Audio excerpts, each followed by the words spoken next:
एक बहुत ही महत्वपूर्ण घटना का इंतजार कर रहे थे।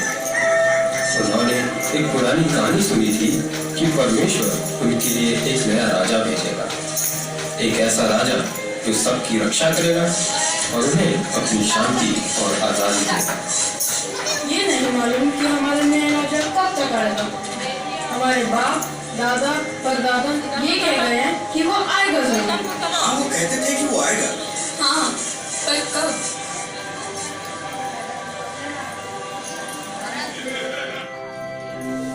फिर एक दिन नामरद के शहर में मरियम नामक इस कुंवारी लड़की के पास अचानक एक स्वर्गदूत आ पहुंचा। कौन है आप? मरियम, मत डर। मैं स्वर्गदूत जिब्राइल तेरे लिए एक सुसमाचार लाया हूँ। सुसमाचार मेरे लिए? जाति की सारी महिलाओं में से परमेश्वर ने तुझे चुना है कि तू गर्भवती होगी और परमेश्वर के पुत्र को जनेगी। परमेश्वर ने मुझे चुना है? ये कैसे हो सकता है? परमेश्वर के लिए सब कुछ संभव है। तू एक पुत्र जनेगी और वह परमेश्वर का पुत्र कहलाएगा और तू उसका नाम यीशु रखना। जैसा परमेश्वर चाहता है वैसा ही होगा।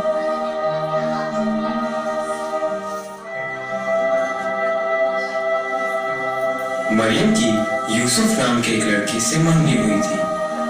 एक रात एक स्वर्गदूत यूसुफ के पास आया।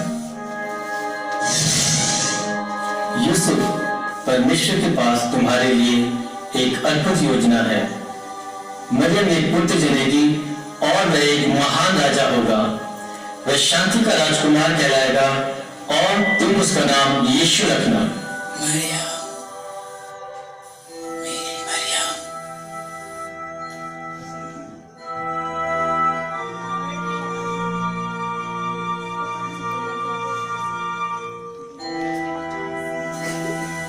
उसके पश्चात मरियम और यूसुफ का विवाह हो गया था।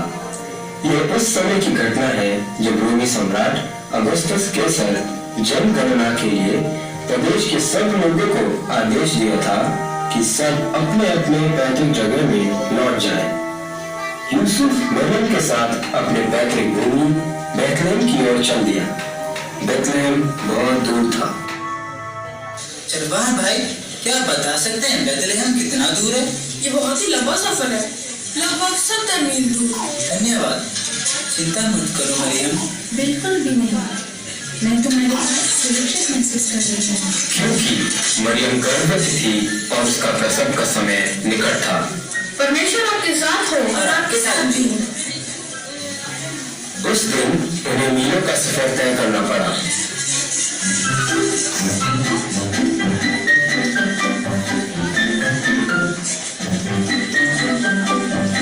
आधे से ज्यादा रास्ता तय कर चुके हैं।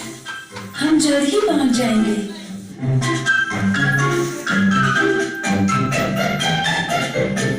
ये लो मरियम, ठंडा पानी, तुम्हें अच्छा लगेगा।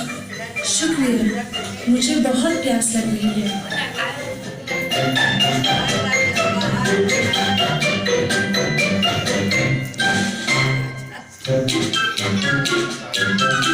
सुनिए, क्या आप जानती हैं सराय कहाँ है?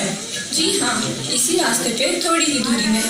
अच्छा, ये तो बहुत ही अच्छा है। परमेश्वर आपके साथ हो और आपके साथ भी। हम नजदीक पहुंच चुके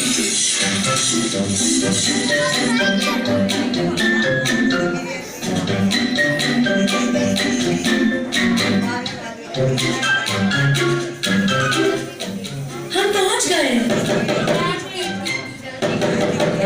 कौन? अरे धक्का मत दो।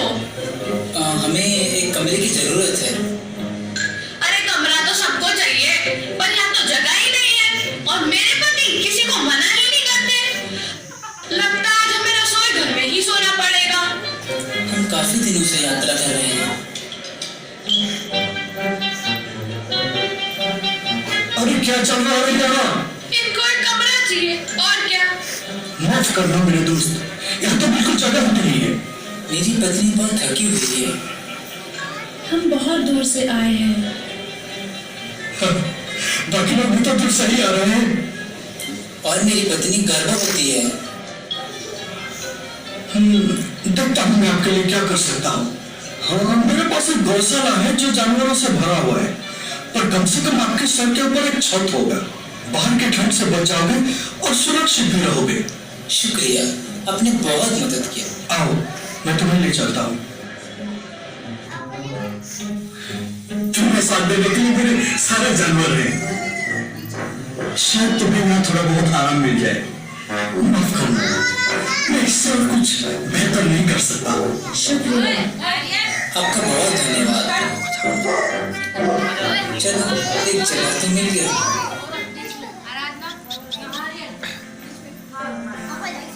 हम बालक का नाम रखेंगे यीशु। उसी रात के दौरान एक बहुत ही आश्चर्यजनक घटना हुई।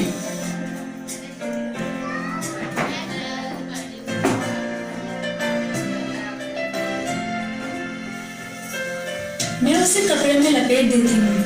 उसे अच्छा और गर्म लगेगा। चढ़ने में वो सो जाएगा। मरियम और यूसुफ बालक यीशु से बहुत ज्यादा प्रेम करने लगे।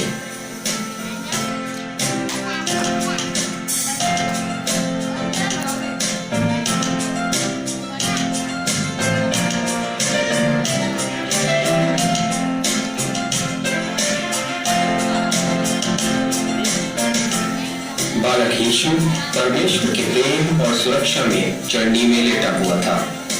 पूरा स्वर्ग तैयार था बालक यीशु का जन्म का संदेश फैलाने के लिए।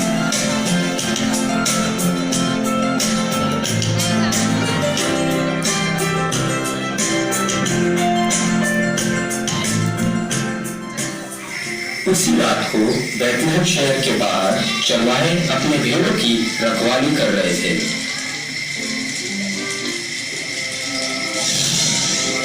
परमेश्वर की जय हो।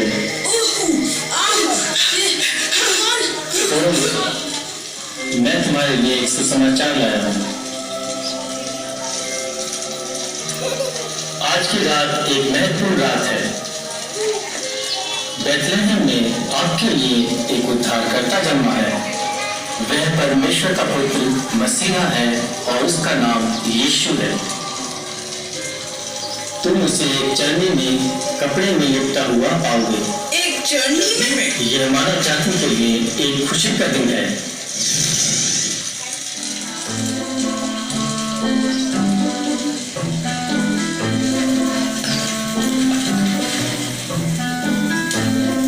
एक राजा चढ़नी में? वो भी ये बैतलहम में? मैं तो सोच रहा था ये राजमहल में पैदा होगा। चलो शहर में चले और स्वर्गदूत ने जो कहा उसका पता लगाए। हाँ, चलो शहर में चले और जो स्वर्गदूत ने कहा उसका पता लगाए। मैंने यही कहा था।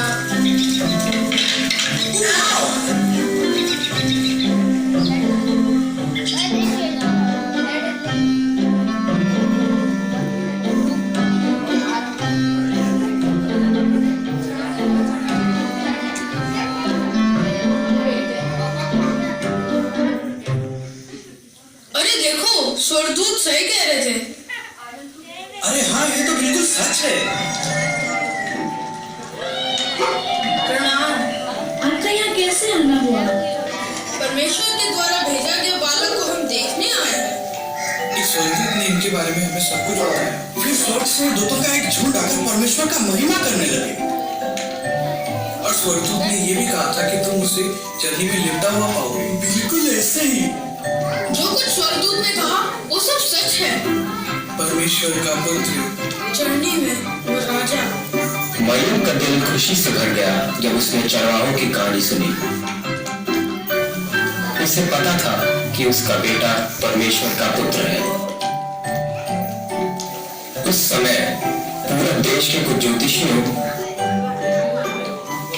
आकाशमंडल में एक अनोखा तारा देखे।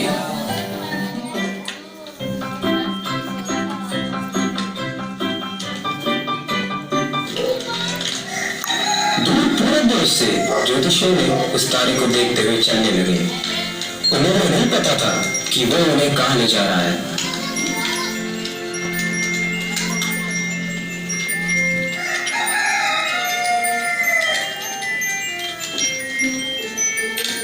ज्योतिषियों तारे का पीछा करते हुए बैतलहम पहुंच गए और तारा उसी गौशाले के ऊपर जा रुका जहां यीशु था, और ज्योतिषियों ने जान गया कि उन्हें बिल्कुल सही जगह ले आया गया। बहुत ही दूर से आए नए राजा का जन्म का खुशियां मनाने। क्या हम अंदर आ सकते हैं? जरूर। हमें पता चला कि बालक का जन्म हुआ है। हाँ, तारा को देख के उसका पीछा करते हुए हम यहाँ तक पहुँच गए। हम बालक राजा के लिए भीख लाए। शुक्रिया। ज्योतिषियों ने बालक यीशु को सोना, लूट और लुबान भेंट के तौर पर दिया। शुक्रिया, आपने मौका दिया हमें हालत बनाने का।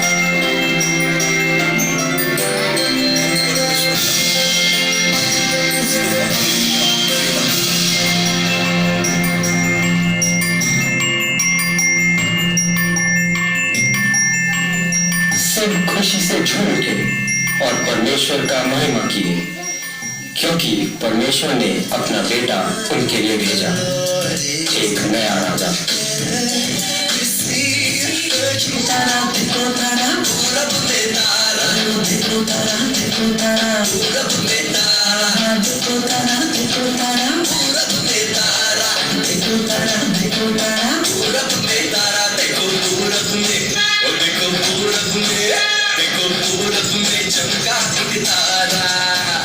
जन्मा है यीशु हमारा, और देखो जन्मा है यीशु हमारा।